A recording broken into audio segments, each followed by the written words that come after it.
Boa tarde, amados alunos da Escola Bíblica Sem Fronteiras. Estamos aqui para mais uma aula, a aula de número 27. Lembrando que as nossas aulas anteriores estão disponíveis no nosso canal, né? E você pode então acessá-lo, observar, estudar, fazer suas anotações, né? Voltar para algumas reflexões. E você que está abrindo hoje, que está assistindo hoje pela primeira vez, vai poder então revisar as aulas anteriores. Nós estamos estudando o nosso livro do Evangelho de Mateus. Mateus fala e traz a revelação de Jesus Cristo como Rei. Por isso, nós vamos falar muito sobre o reino, sobre a constituição do reino, sobre o padrão de comportamento, o padrão dos relacionamentos do reino, que é o que nós temos falado nestas aulas. E antes de nós começarmos hoje, eu gostaria de convidar você a fechar os teus olhos, né, e a fazermos uma oração, a colocarmos todo o nosso foco no que o Senhor quer nos revelar nesta tarde. Feche os seus olhos e vamos falar com Deus.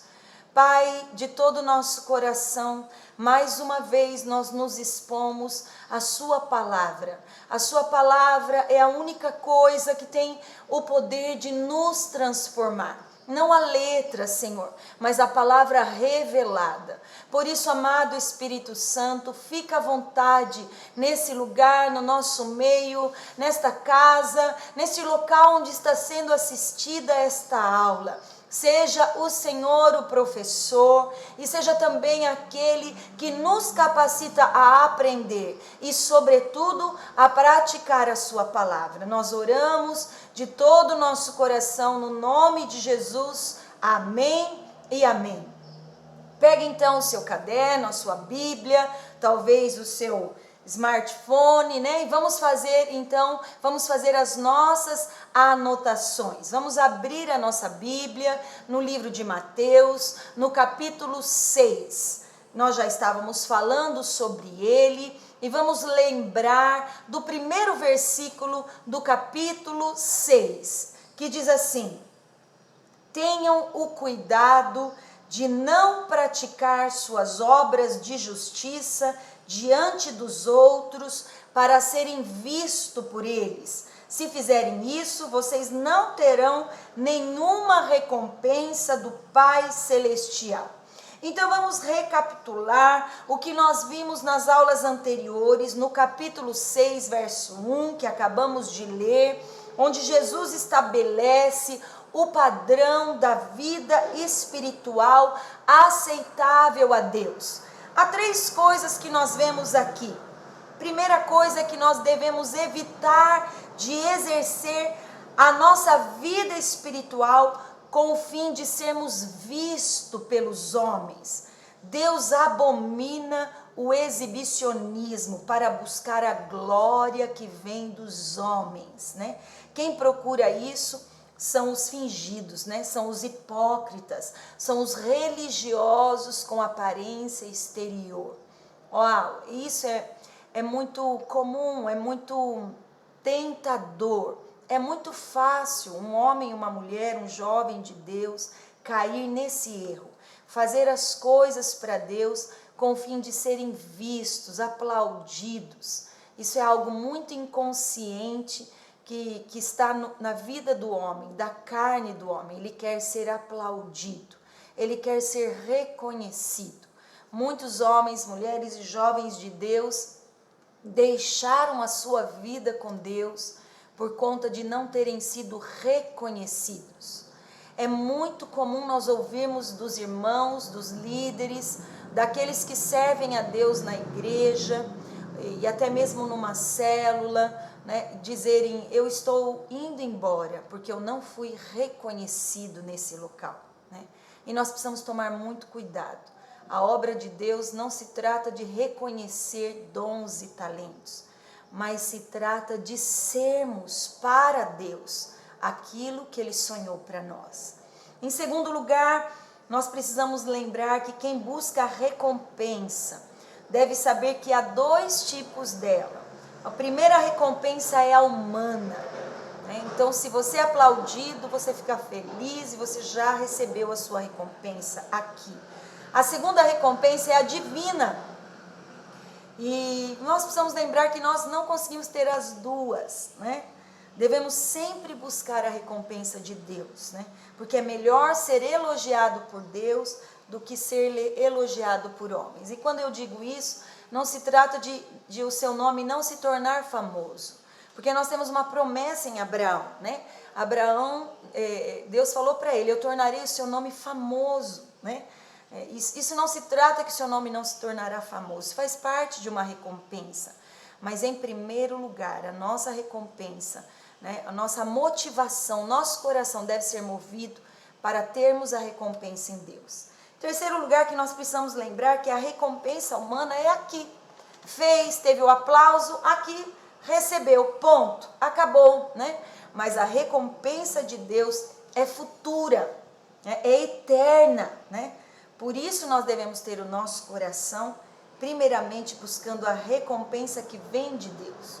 Essas coisas se tratam, se você pegar o capítulo 6 de Mateus, você vai ver que depois do primeiro versículo, começa a falar da prática da vida espiritual do cidadão do reino, né? E logo lá no versículo 2, você vai ver assim, você vai ouvir, né?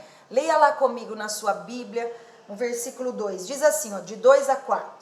Portanto, quando você der esmola, quando você ofertar, não anuncie isso com trombetas, como fazem hipócritas nas sinagogas e nas ruas, a fim de serem honrados pelos outros. Eu lhes garanto que eles já receberam sua plena recompensa. Mas quando você der esmola, ou que você faça a sua oferta, que a sua mão esquerda não saiba o que está fazendo a direita, de forma que você preste a sua ajuda em segredo. E seu pai que vê o que é feito em segredo, o recompensará. Então veja, olha que interessante. O versículo 1 está falando que nós não devemos fazer as nossas obras de justiça. Quais obras de justiça a que Mateus está se referindo nesse texto? Em primeiro lugar, dar esmolas. As esmolas falam de você dar algo para alguém, mas ela também se refere às ofertas que nós fazemos na igreja. Porque quando você oferta, na igreja, você também está dando algo a alguém. Porque a igreja, ela faz a sua ação social através da ministração da palavra, através do cuidado das pessoas e também do cuidado financeiro, né? Então nós precisamos ter em conta isso. Quais obras de justiça que Mateus se refere no versículo 1? Então do 2 em diante ele começa a falar. Na verdade ele está falando de 3 obras, né? A primeira delas, nós estamos falando agora, é com relação a dar esmolas ou dar ofertas, né? Nós precisamos lembrar que você não resolve o problema das pessoas em dar esmola, né? Muitas vezes você arruma problema para as pessoas, né? Especialmente quando você sabe qual é o destino delas. Mas Deus não está se referindo a isso, né? Eu costumo dizer que eu acabo... Algumas vezes a gente acaba deixando de ofertar por saber que a pessoa vai se drogar, sim. Mas a Bíblia está dizendo assim, não deixe de dar quando lhe é pedido, né? Especialmente quando é pedido para matar a fome, né? Quando é pedido para suprir a necessidade dos filhos, né? De alguém que você tem o conhecimento, né? Veja, nós não resolvemos o problema, mas também nós não somos chamados a controlar o destino da esmola e da oferta. Esse é um grande problema. A maior parte das pessoas, elas se sentem muito mais motivadas a dar quando elas sabem o destino das ofertas. Porque elas têm um senso ou um espírito ou um coração controlador. Então, se eu sei para onde o meu dinheiro vai, eu vou dar. Se eu não sei, eu não dou, né? Isso, nós precisamos rever a motivação do nosso coração. Deus, nesse verso, não está falando assim, só dê quando você sabe para quem e como esse dinheiro vai ser usado, né? Nós precisamos ter isso em mente, né? Aí você vê a segunda questão das obras de justiça citada no verso 1 de Mateus 6, né? Diz no versículo 5, e quando vocês orarem, olha, então veja, ouça o que eu vou dizer, é padrão da vida espiritual do cidadão do reino ofertar. Né? Isso é padrão. Veja, esse é o nível superior. Né? É interessante que algumas pessoas dizem, eu só dizimo. O restante, não. Não, preste atenção, né, no que diz a palavra de Deus. Né?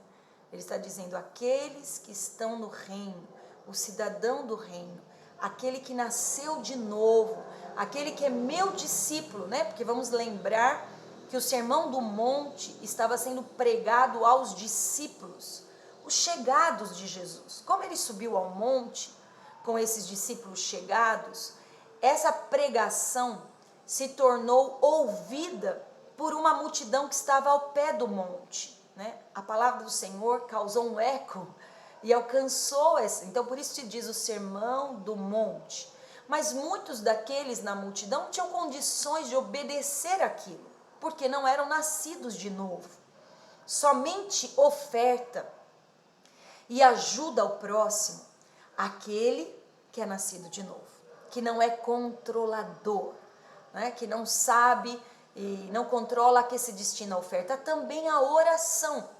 Então nós não podemos exigir de alguém que acabou de chegar à vida com Deus, que ainda não nasceu de novo, que ele faça suas orações. Né? Orações, nós vamos ver agora, né?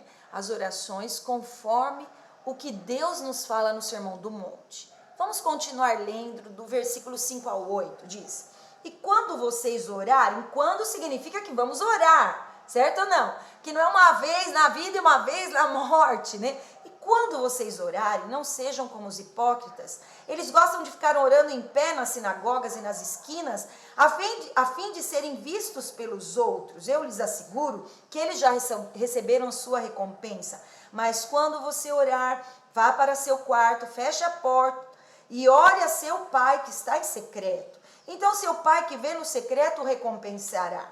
E quando orarem, não fiquem sempre repetindo a mesma coisa como fazem os pagãos. Eles pensam que por muito falarem serão ouvidos. Não sejam iguais a eles, porque o seu pai sabe do que vocês precisam antes mesmo de o pedirem. Olha lá, Jesus está estabelecendo que a oração deve fazer parte da nossa vida. Orar para nós é como comer. Fazemos todos os dias. Às vezes nós comemos por prazer, às vezes comemos por necessidade.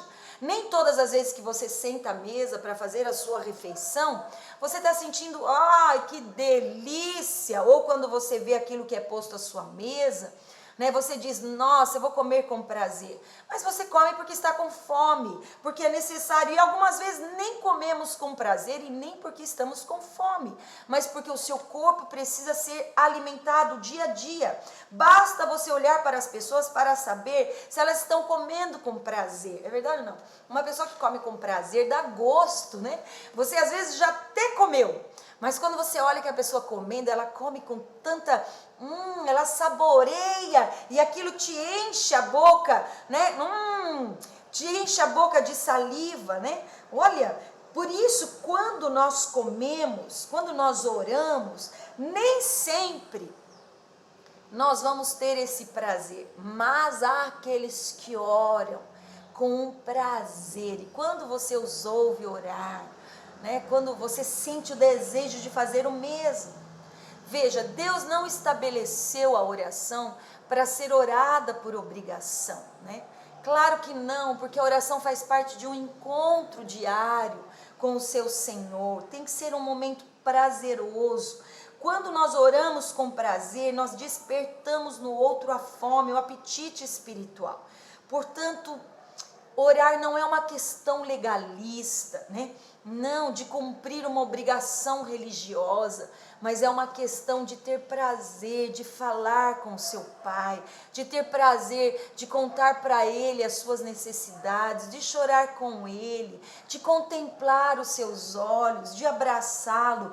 Orar faz parte da espiritualidade dos filhos de Deus, dos filhos do reino, é normal, é habitual. Então, o primeiro princípio que envolve a oração hoje, ou que envolve a nossa vida espiritual, é que Deus olha o nosso coração quando você ora, né? Homem olha a aparência, mas Deus vê o coração. Quando formos cantar para o Senhor, não devemos cantar de boca para fora, né? Antes eu devo exercitar o meu coração, porque quando eu canto, eu quero tocar o Senhor, eu quero sentir o Senhor, né? Antes de ouvir uma pregação, eu me abro para ser tocado por Deus, né? Não importa o que você faz, quando você for orar, não se contente em falar palavras ao vento, né? Mas toque em Deus. Não se trata de oração bonita, de oração que impressiona as pessoas, que faz com que elas digam: uau, que oração linda essa mulher sabe fazer, este pastor, este homem, este jovem, sabe? E muitas vezes, queridos, nós não tocamos Deus na hora, né? É preciso gastar tempo, é preciso insistir, aplicar o coração mais e mais, né? Você sabe que em Jeremias 29:13 está escrito assim: buscar-me-eis e me achareis, quando vocês me buscarem de todo o vosso coração. Buscar de todo o coração significa significa que muitas vezes pode ser que nós busquemos a Deus e não seja com todo o coração. Deus quer todo o coração. E às vezes não é nos primeiros 10 minutos, 5 minutos, 1 minuto. Eu não gosto de falar de tempo, porque as pessoas se tornam legalistas até nessa questão, né? Elas falam: quantas horas, pastora, você ora, né? Se eu disser assim, eu oro 45 minutos, elas vão falar: vou orar 45 minutos todo dia e eu vou ser igual a ela. Não, não se trata disso, né? Se trata da intensidade, se trata da insistência do seu coração, né? Você sabe que isso é fundamental: intensidade e insistência. Intensidade e insistência. Marque isso aí na sua Bíblia, né? Intensidade e insistência são necessárias para nós tocarmos o Senhor Deus na nossa oração. Buscar é muito mais do que meramente orar, né? Buscar significa empenho, significa eu quero, eu desejo. Fala do desejo. E se eu desejo, eu vou receber do Senhor, claro. Olha, queridos, eu vou falar para você, eu nunca esqueço disso. Eu nunca esqueço que eu devo entrar, né, em oração com fé, porque sem fé é impossível agradar a Deus. Aqueles que o buscam precisam crer que Ele se torna recompensador. Então, mesmo aquele dia que você não está sentindo nada, que você passou o seu tempo de oração e parece que nada aconteceu, Deus vai recompensar a sua vida, né? Isso é todo dia. Tem dia que é muito mais difícil que outros, há dias que você deve resistir com o seu corpo, que é contra o seu coração, que você tem necessidades físicas de dormir, de fazer qualquer coisa. Faça o que for necessário, mas ore. Algumas vezes aconteceu comigo, de eu entrar em oração e não ter palavras, não ter nada. Claro, nesses momentos funciona muito bem a oração em línguas, né? Porque a Bíblia diz que, lá em Romanos 8, que o Espírito Santo intercede por nós, né? Mas outras vezes nem a oração em línguas você está disposto, você parece que está... E sabe o que eu faço? Eu fico em silêncio. Eu fico pensando no meu Senhor, né? Eu pego a Bíblia, pego um salmo que gosto muito, e fico ali meditando, né? E orando em silêncio, né? Isso também funciona para Deus, Ele conhece o seu coração. Faça o que for necessário, mas ore. Muitos sentem sono quando começam a orar. Vem o cansaço, né? Mas Deus vê a intenção do seu coração. Decida orar. Orar é uma decisão, né? É uma escolha. E a oração vai mudar as suas circunstâncias. Sabe, queridos, Deus falava muito comigo nesses dias que cada escolha que nós fazemos é traçado um destino na nossa frente, né? Você sempre tem duas escolhas, né? Orar e não orar. Né? Quando você ora, você traça um destino para a sua vida. Muitos, eles desistem, né? Sabe, não confie que eu, como pastora, como professora da escola bíblica, possa mudar a sua vida. Eu não posso. Não confie nas pessoas, as pessoas não mudam a sua vida. Né? Apesar de eles serem vasos escolhidos, ungidos, irmãos especiais, né? Eles não podem mudar a vida de ninguém. Eu não posso. Ninguém tem o poder de mudar a sua história, mas você mesmo pode mudar através da sua busca. Então, aprenda a buscar a Deus, né? Ouça essa palavra como mais uma chance.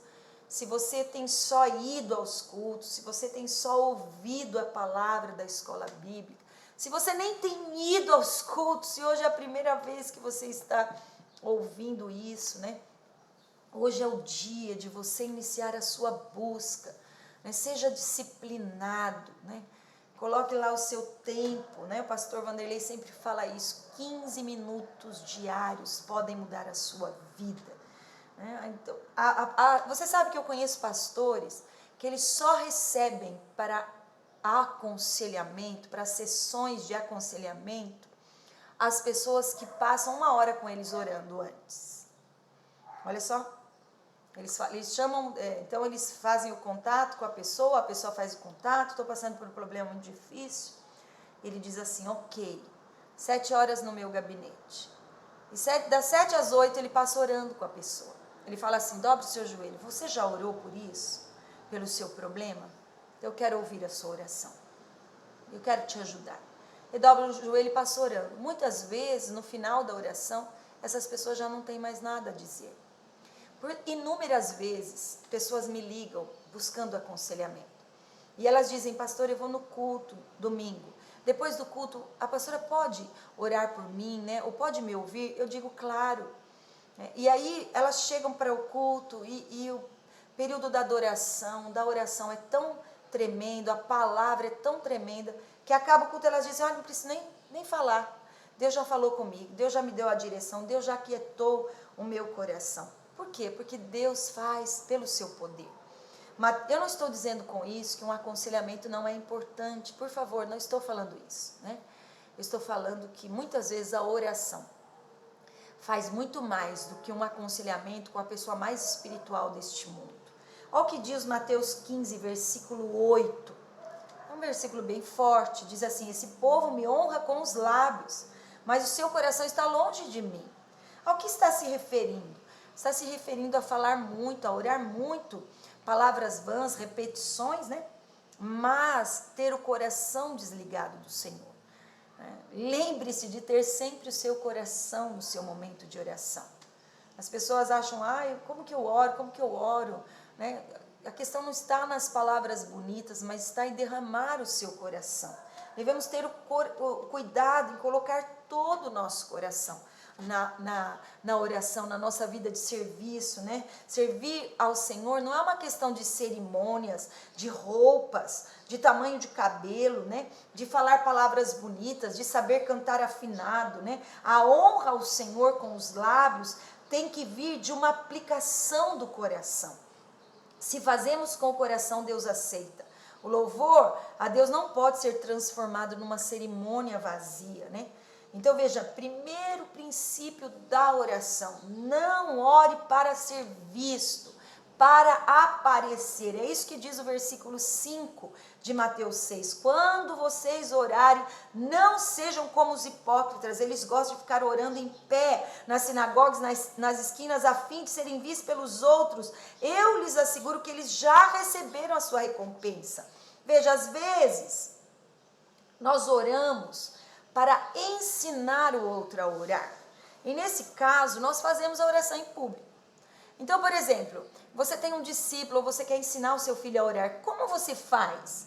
Você ora alto, você ora no local público. Por exemplo, nós temos uma oração semanal na igreja, onde todos têm a liberdade de ir, a oração em concordância, a oração comunitária, né?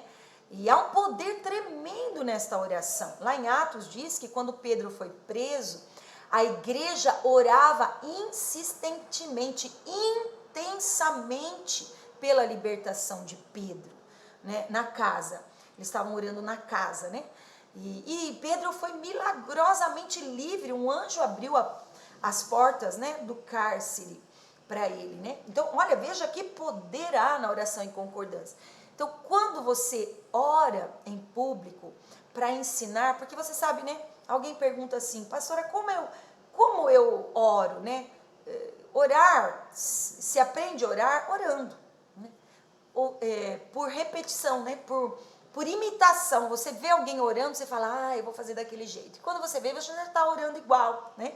Então, veja, o princípio não é uma lei. Não significa que todas as vezes que você for orar, você deve fechar a porta no seu quarto, sozinho, né? Às vezes a gente ora para que alguém nos veja orando e aprenda a orar. As pessoas aprendem assim, né? Outra coisa, né? Fecha a porta do seu quarto, aí fica de joelhos. Não, às vezes você não vai conseguir ficar de joelhos. Às vezes não é nem o quarto, né? Veja, essa é uma maneira de Deus nos ensinar que há um poder na oração no secreto, a oração individual. Mas há poder também na oração em concordância, é sobrenatural, né?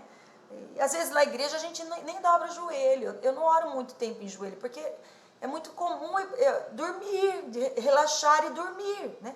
Então lá na igreja, às vezes, ou até aqui em casa, eu oro andando, né? Eu lembro muito do Vanderlei orando com os meus filhos ainda pequenos.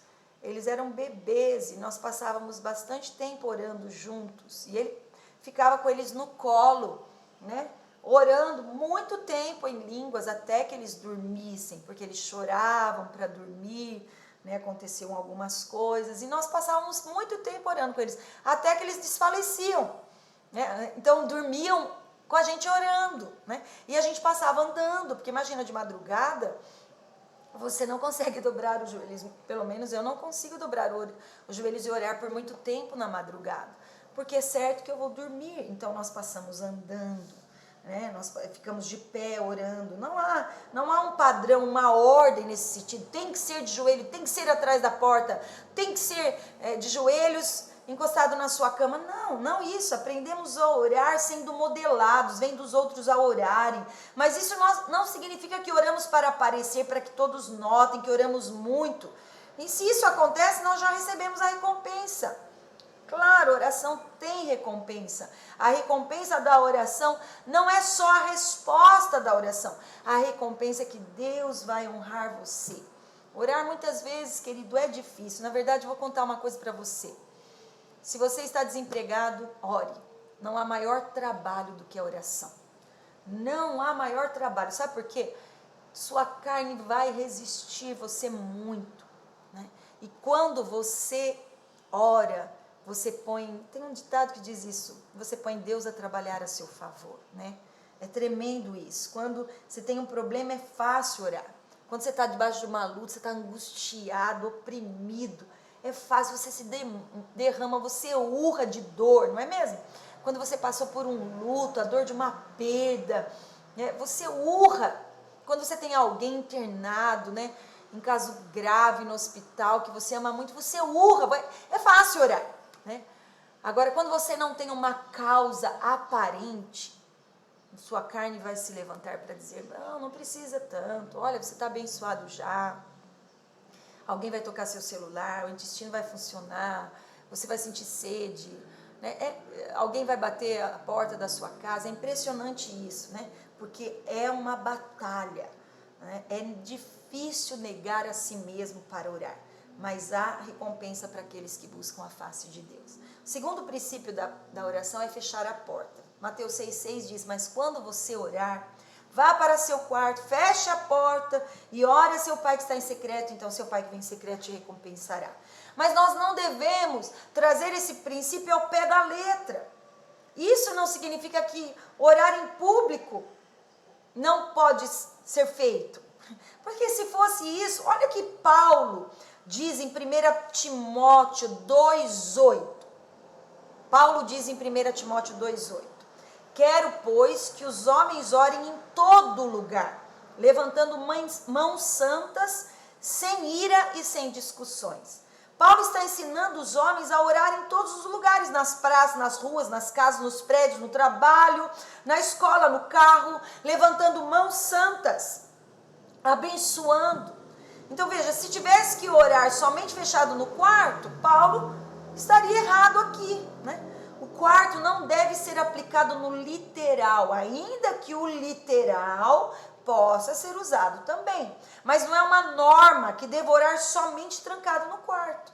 Eu tive discípulos, eu tenho ainda, que não tem quarto para orar. Eu tinha um discípulo que era um cômodo a casa. Então ele não conseguia orar, não tinha quarto, não tinha lugar que ele pudesse orar sozinho, não tinha um escritório, não tinha uma sala onde as pessoas, não tinha, tudo era tudo, todo mundo junto. Então sabe onde ele orava? Ele orava na lavanderia, que era fora da casa e que não tinha nenhuma cobertura, era um tanque. Ele orava ali e orava baixo, porque se ele orasse alto, toda a vizinhança, as casas ao redor ouviria, né? E Deus não honrava. Eu tive outra discípula que orava embaixo da árvore, né? Porque era um terreno e ela embaixo da árvore orava, né? Então veja, a questão ora individual. Quantas vezes nós estamos na igreja e os irmãos ou o líder diz, agora faça a sua oração. Apesar de nós estarmos com tanta gente, nós estamos orando ali no secreto. Muitas vezes nós estamos orando na igreja e muitas vezes nós estamos orando em concordância, né? Aquela oração comunitária, e eu me retiro, eu dobro meu joelho, e eu oro ali em secreto, eu falo coisas que ninguém sabe para Deus, né? Motivos que ninguém sabe para Deus, né?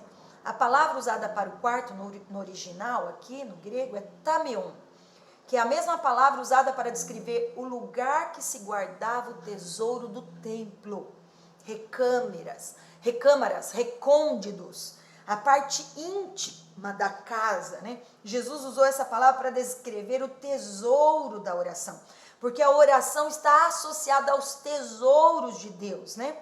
O que você lembra, né, quando fala isso? Eu lembro de um baú cheio de pedras preciosas, né? Aquelas moedas de ouro, né? Vou aguçar você, né, a essa imagem.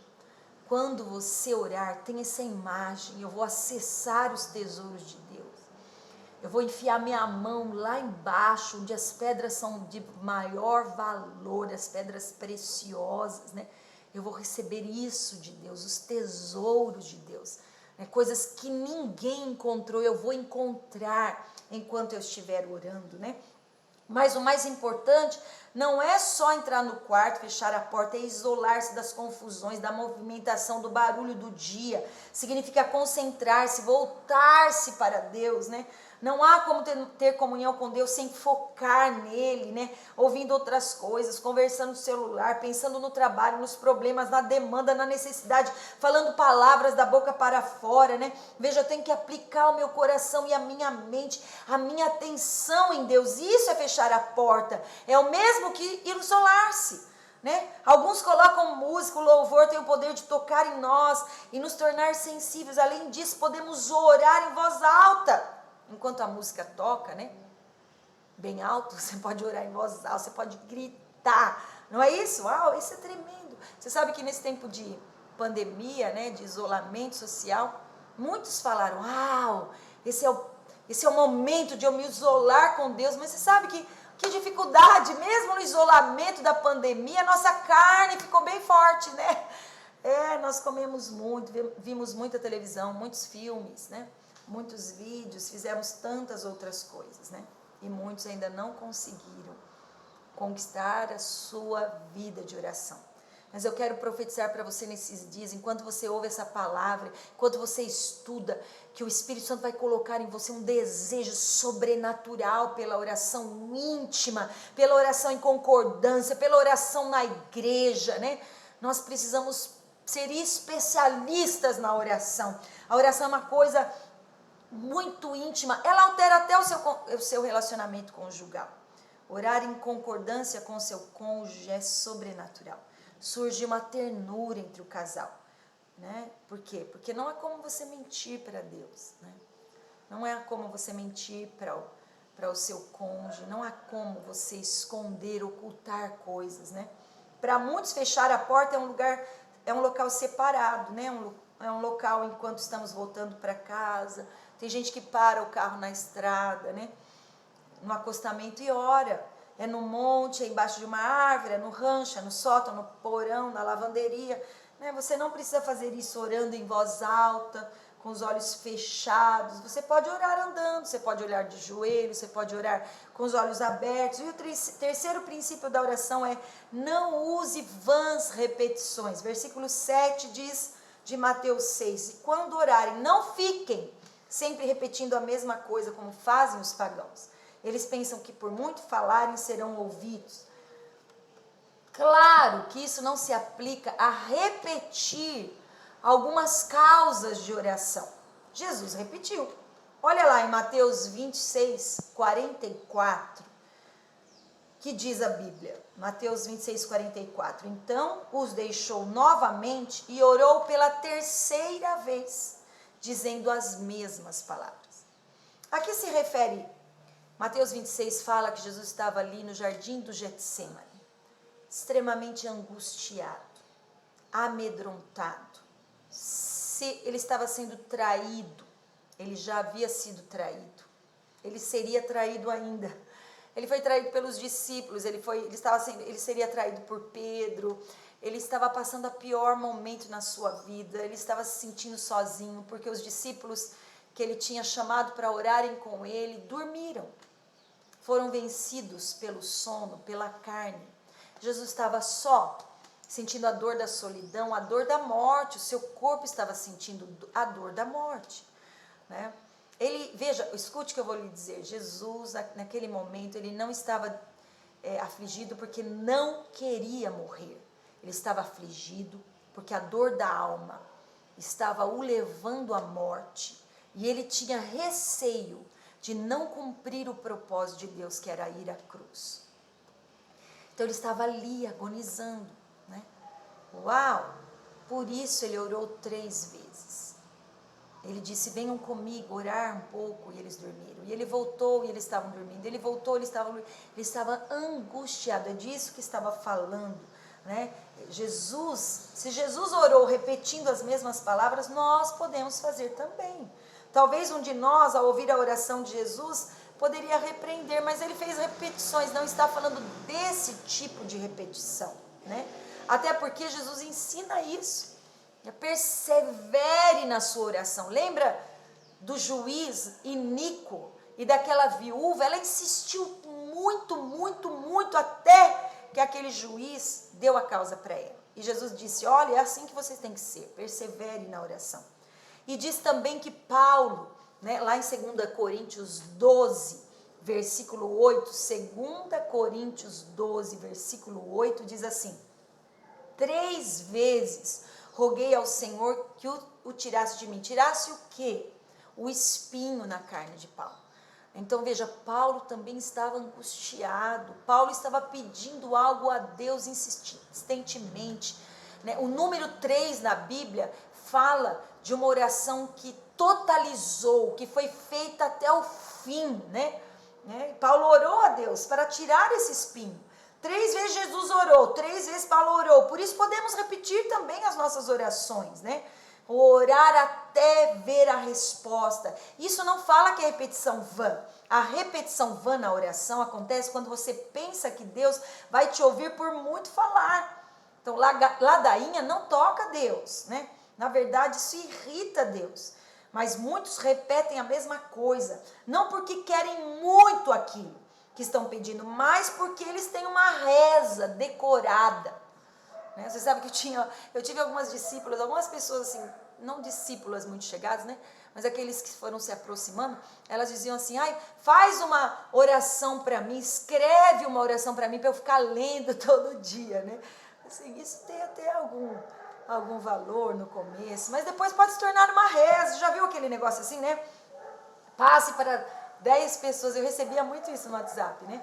Passe para 10, se você passar essa oração para 10 pessoas, o nó vai ser desatado. Gente, isso não tem poder nenhum, entende? Ficar lendo, repetindo aquelas coisas, né?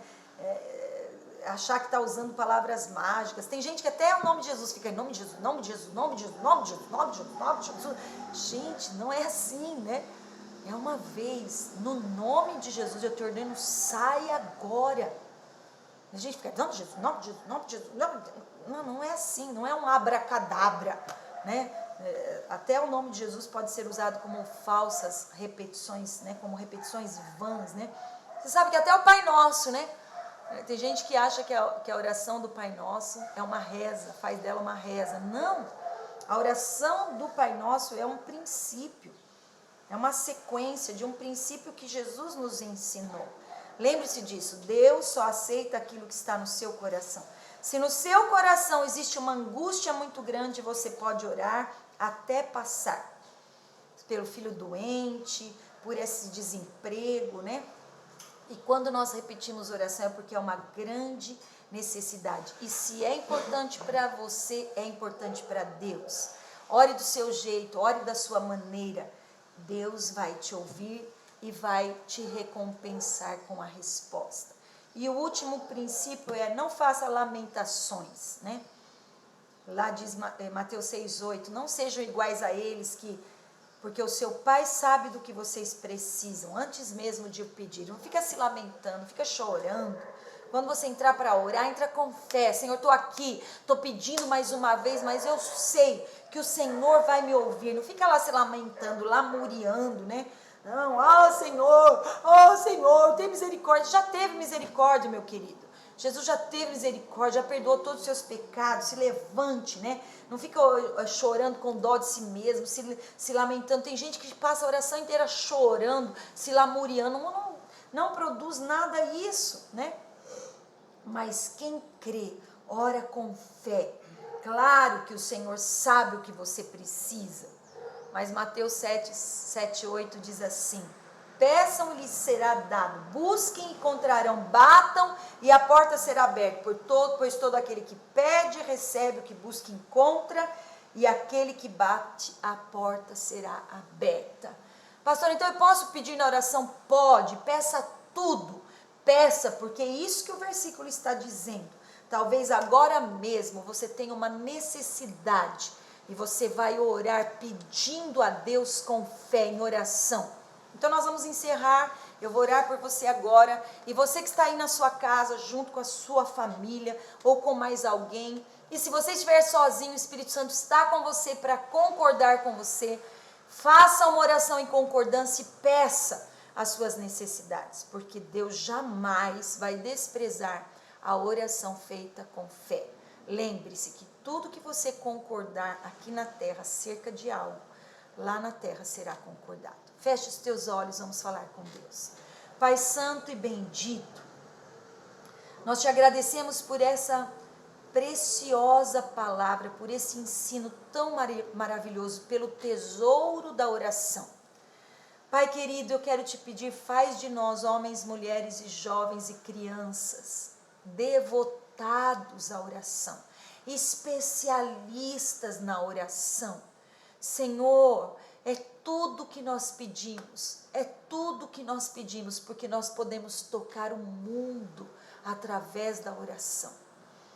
Eu quero te pedir agora, coloca esse desejo de orar, atrai-nos a ti, Senhor, para uma vida diligente, disciplinada, de oração, a oração que é aplicada pelo coração, Senhor, ou pelo coração, não por serviço, nada disso.